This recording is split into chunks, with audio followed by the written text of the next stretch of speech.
Hey, welcome back to Life on the Wrist. Hope you're doing well.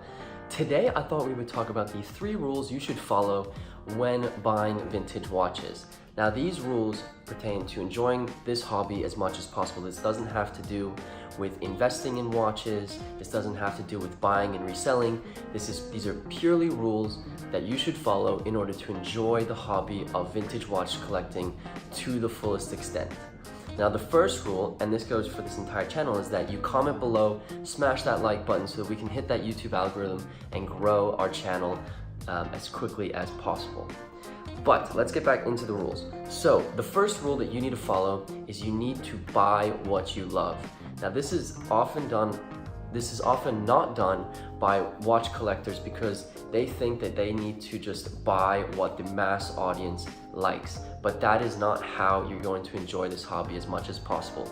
These watches are ultimately going to be on your wrist and your wrist alone.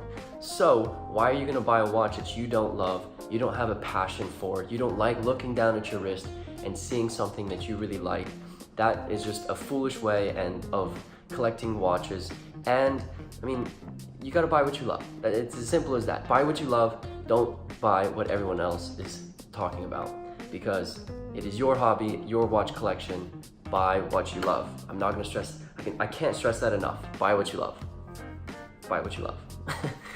The second rule is you need to buy what you know. Now, this is a little bit of a trickier one to explain. However, you need to buy watches that you know every single detail about. That means you need to understand when it was produced, what the watch actually looks like, the movement behind it. That is one of the things that makes watch collecting so enjoyable. You're able to do this research and learn about watches and learn about different types of complications and histories of watches, and that's wearing the watch is obviously part of the hobby, but I think researching it, finding out about the watch, looking for the watch that you know about, trying to find people who have it and trying to come to a deal, that's what makes watch collecting so special, and especially in the vintage watch world. I know it's kind of cliche, but it really is about the journey that you go on to find your vintage watch that makes it special. For example, my first vintage watch that I purchased was a Memosail yacht timer. I'll link that in the description below, the video that we made about that. That watch I did so much research on, learning about the history of the watch, who it was competing against, the movements, how it works, how the movement differs from a normal chronograph movement. And that was what made it so special to buy that first watch. I loved that watch, so I was following rule number 1. I really loved the blue dial, the complication, all that kind of stuff, all the details for the watch. And I knew everything that there was to know about the Memosail before putting money down on it. It doesn't matter how much you're really spending on a watch, they are an investment at any price point. So you need to make sure that you know exactly what you're buying, what you're putting money down for this luxury item, because we all have phones that can tell time, right? So know everything about the watch before you purchase it. And the third and last rule is you need to buy condition. A lot of people are gonna disagree with me here. However, I think condition is a very subjective term, right? Because in the vintage watch world, there is something called patina. Patina is the aging of the dial, the case, the bracelet. It's what gives the watch character. Now, my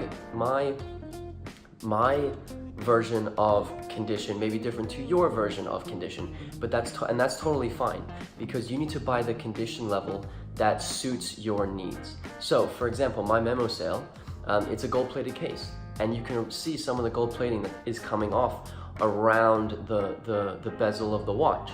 However, that condition fits my needs because I actually think it gives a little bit more character. You don't want to buy watches, obviously, that are completely beat up. Buying watches that are completely beat up, you're going to look at your wrist and you're not going to be happy with what you have, which means you're not going to enjoy your hobby. One thing that kind of is a little bit different is there are watches that aren't in poor condition, but are really, really interesting watches. For example, there was a Rolex Submariner that had been in a motorcycle accident and the bezel was completely scratched up. However, that is an awesome story, one, and two, it just looks amazing. So you want to buy the condition level that suits your needs, that when you look down on your wrist, you're going to be happy with it. I think making sure that you do this is going to allow you to enjoy this hobby as much. So to recap, my 3 rules are: 1, buy what you love; 2, buy what you know; and 3, buy condition. And if you do those 3 steps when buying vintage watches, you're going to get so much enjoyment from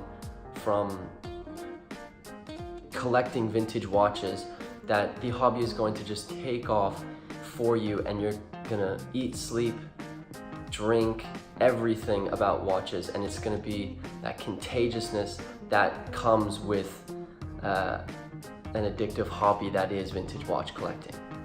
So I'd love to hear from you guys. What do you think are some rules that you follow for buying vintage watches to enjoy the hobby to its full extent? We are going to talk about buying watches as investments or buying and selling watches. Those will be later videos, but tell us what you like about buying vintage watches and the rules that you follow in the comments. And yeah, hope you guys have a nice rest of your day.